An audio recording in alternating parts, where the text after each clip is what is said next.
আসসালামু আলাইকুম, welcome to look for learning soon. দেখো, আজকে আমরা যে বিষয় নিয়ে কথা বলবো সেই বিষয়টা হলো কি ট্রান্সফরমেশন অফ সেন্টেন্সের অ্যাসার্টিভ থেকে ইন্টারোগেটিভ, অ্যাসার্টিভ থেকে ইন্টারোগেটিভ, আবার ইন্টারোগেটিভ থেকে অ্যাসার্টিভ। দেখো, গত ভিডিওয়ে আমরা কিভাবে অ্যাসার্টিভ থেকে ইন্টারোগেটিভ বা ইন্টারোগেটিভ থেকে অ্যাসার্টিভ করতে হয় এর দুইটা নিয়ম শিখেছি। একটা হলো সাহায্যকারী ভার্ব থাকলে, আরেকটা হলো কি সাহায্যকারী ভার্ব না থাকলে। আজকে দেখো আমরা 3 নম্বর যে নিয়ম আছে সেই নিয়মগুলো নিয়ে আলোচনা করব। দেখো, যদি অ্যাসার্টিভ সেন্টেন্সে এভরি অথবা অল থাকে, তাহলে দেখো যদি কোনো অ্যাসার্টিভ সেন্টেন্সে এভরি অথবা অল থাকে তাহলে সেটা আমরা কিভাবে ইন্টারোগেটিভ সেন্টেন্সে রূপান্তর করব সেটা শিখব। তাহলে দেখো, এই যে এভরি অথবা অল আছে এটার পরিবর্তে কি হো, তারপরে ডো অথবা ডাস অথবা কি ডিড, তারপরে নট, তারপরে কি ভার্ব, তারপরে বাকি অংশ। এখন আমরা পড়ে আসছিলাম কোথায় ডো হয়, কোথায় ডাস হয়, এমনকি কোথায় ডিড হয়। এখন দেখো, এই যে আমরা উদাহরণের সাহায্যে খুব সহজেই দেখব। তাহলে দেখো এখানে কি আছে, এভরিবডি আছে, কি আছে এভরিবডি। তাহলে এইটুকু উঠে যাবে, এখানে উঠে যে কি হবে হো হবে, কি হবে হো। তারপরে আমাদের নয় ডো, নয় ডাস, নয় ডা, নয় ডিড।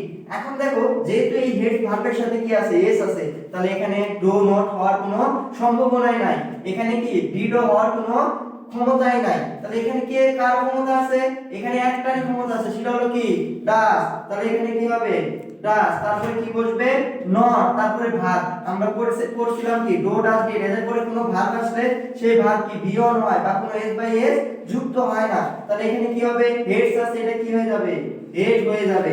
হেড এ লায়ার, বাক্যের শেষে প্রশ্নবোধক চিহ্ন।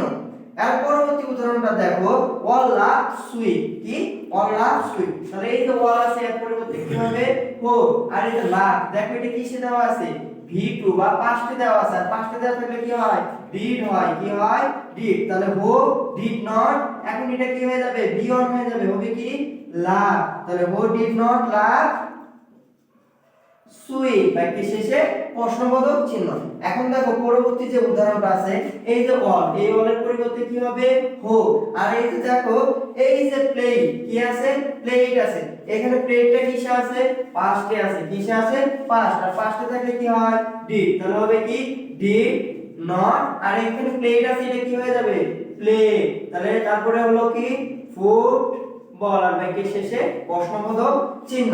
এখন দেখো আমি যদি আরেকটা উদাহরণ লিখি, ধরো এটা লিখলাম অল লাভ football, all all play football লিখলাম। তাহলে দেখো অল প্লে ফুটবল, তাহলে এই অলের পরিবর্তে এখানে কি হলো হো, আর এখানে প্লে আছে কিসে দেওয়া আছে ভার্বের ভি অন প্রেজেন্টে আছে, তাহলে হবে কি ডু নট, কি হবে ডু নট প্লে ফুটবল, বাক্যের শেষে প্রশ্নবোধক চিহ্ন। তাহলে দেখো আমরা 3 নম্বর নিয়মে কি দেখলাম, যদি একটা অ্যাসার্টিভ সেন্টেন্সে এভরি অথবা অল থাকে তাহলে সেটা কিভাবে অ্যাসার্টিভ থেকে ইন্টারোগেটিভ অথবা ইন্টারোগেটিভ থেকে অ্যাসার্টিভ করে খুব সহজেই শিখলাম। দেখো এখন আমরা 4 নম্বর নিয়মে দেখব, যদি অ্যাসার্টিভ সেন্টেন্সে নান, নো ওয়ান এবং কি নোবডি থাকে, তাহলে দেখো এই যে নান বা নো ওয়ান অথবা নোবডি, এই ওয়ার্ডগুলো হলো কি নেগেটিভ ওয়ার্ড। এগুলো দ্বারা কি দিবে নামবোধক অর্থ দিবে, কি দিবে নামবোধক অর্থ দিবে। তাহলে দেখো যদি অ্যাসার্টিভ সেন্টেন্সে না, নো ওয়ান এবং কি থাকে নোবডি থাকে, এখানে শুধু কি হবে হো হবে। কেন হো হবে, এরপরে ডো নট আসবে না, ডাজ নট আসবে না, ডিড নট আসবে না। কেন আসবে না, এরা নিজেই হলো কি নেগেটিভ ওয়ার্ড, তাই এদের পরে কি আর নেগেটিভ ওয়ার্ড ব্যবহার করা হবে না। কিন্তু এর পূর্বের যে নিয়মটা ছিল 3 নম্বর নিয়মে, সেখানে এভরি আর অলটা কি ছিল, এভরি আর অলটা ছিল কি অ্যাফার্মেটিভ ওয়ার্ড, সেইজন্য এদের পরে ডু এর পরে কি হয়েছিল ডো নট হয়েছিল, ডাজ নট হয়েছিল অথবা কি ডিড নট হয়েছিল। কিন্তু না, নো ওয়ান, নোবডি এরা নিজেই নেগেটিভ ওয়ার্ড, সেজন্য এর পরে আর নেগেটিভ, ও এর পরে আর নেগেটিভ ওয়ার্ড নেগেটিভ হবে না। এখন দেখো আমরা উদাহরণের সাহায্যে খুব সহজে বিষয়টা দেখব। তাহলে দেখো নোবডি বিলিভস এ লায়ার, মানে কেউই কি মিথ্যাবাদীকে কি করে না পছন্দ করে না। তাহলে দেখো বা বিশ্বাস করে না, কি করে না বিশ্বাস করে না। তাহলে এই সেন্টেন্সটা অবশ্যই কি আছে নেগেটিভ আছে। তাহলে এখানে কি হবে নোবডির পরিবর্তে হো, আর তারপরে যা আছে তাই, ও বিলিভস এ লায়ার। এই নিয়মটা খুবই সহজ। তাহলে নান আছে এর পরিবর্তে কি হবে হো, তারপরে যা আছে তাই বাক্যের শেষে কি প্রশ্নবোধক চিহ্ন। নো ওয়ান আছে এর পরিবর্তে কি হবে হো, তারপরে কি হবে যা আছে তাই বাক্যের শেষে প্রশ্নবোধক চিহ্ন। এই নিয়মটা অনেক সহজ। তাহলে একটা কথা মনে রাখবা, নান, নো ওয়ান এবং নোবডি থাকলে এর পরিবর্তে শুধু হো হবে, তারপরে যা আছে তাই বাক্যের শেষে কি হবে প্রশ্নবোধক চিহ্ন। এখন আমরা যে নিয়মটা পড়বো, যদি অ্যাসার্টিভ সেন্টেন্সে কি থাকে নেভার থাকে, তাহলে দেখো যদি কোনো অ্যাসার্টিভ সেন্টেন্সে নেভার থাকে তাহলে ইন্টারোগেটিভ হবে কি ইভার, আর ইন্টারোগেটিভ ইভার থাকলে অ্যাসার্টিভে কি হবে নেভার, আর যদি নাথিং থাকে তাহলে হবে এনিথিং, এনিথিং থাকলে কি নাথিং। একটা কথা মনে রাখবা, নেভার আর নাথিং এই দুইটা ওয়ার্ডই হলো কি নেগেটিভ। তাহলে দেখো এই যে নেভার আর নাথিং যে আছে এই দুইটা ওয়ার্ড হলো কি নেগেটিভ। তাহলে ধরো যদি এই নেভার আর নাথিং কোনো অ্যাসার্টিভ সেন্টেন্সে থাকে তাহলে সেই সেন্টেন্সটা কি হবে নেগেটিভ হবে। কি হবে নেগেটিভ হবে।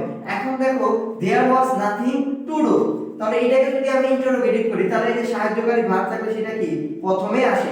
এখন যদি দেখতে হবে এর সাথে অ্যান্টি যুক্ত হবে না হবে না, যেহেতু এখানে সেন্টেন্সটা নেগেটিভ তাহলে এর সাথে অ্যান্টি যুক্ত হবে না।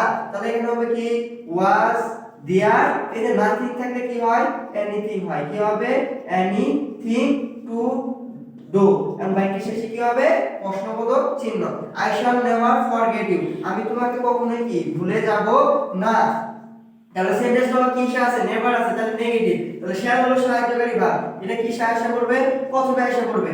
ছেলের সাথে অ্যান্টি যুক্ত কেন হবে না, কারণ সেন্টেন্সটা হলো কি নেগেটিভ, আর আমরা জানি সেন্টেন্সটা যদি নেগেটিভ হয় তাহলে এর সাথে কি অ্যান্টি যুক্ত হয় না। তাহলে এখানে কি হবে শ্যাল আই। এখন দেখো এই যে নেভার, নেভার থাকলে কি হয় ইভার, তাহলে হবে কি ইভার। তাহলে shall I ever forget you, বাক্যের শেষে প্রশ্নবোধক চিহ্ন। দেখো আমরা খুব সহজেই কি অ্যাসার্টিভ থেকে ইন্টারোগেটিভ শিখলাম। প্রথমে আমরা কি শিখছিলাম অ্যাফার্মেটিভ থেকে নেগেটিভ, অ্যাফার্মেটিভ থেকে নেগেটিভ, নেগেটিভ থেকে অ্যাফার্মেটিভ। পরবর্তীতে যে শিখলাম আমরা অ্যাসার্টিভ থেকে ইন্টারোগেটিভ, ইন্টারোগেটিভ থেকে অ্যাসার্টিভ। দেখো এর পরবর্তীতে আমরা শিখব কিভাবে অ্যাসার্টিভ সেন্টেন্সকে ইম্পারেটিভ এবং কিভাবে অ্যাসার্টিভ সেন্টেন্সকে এক্সক্লেমেটরি সেন্টেন্সে রূপান্তর করা যায়, সেটা আমরা খুব সহজেই শিখব। তবে তোমাদের কাছে আমার একটাই অনুরোধ, আমার এই চ্যানেলটা তোমরা কি সাবস্ক্রাইব করে রাখবা। সাবস্ক্রাইব করে রাখলে তোমরা আমার ভিডিও খুব সহজেই পাবা এবং আমার নতুন নতুন ভিডিওগুলা তোমরা খুব সহজেই পাবা। তোমরা ভালো থাকো, খোদা হাফেজ।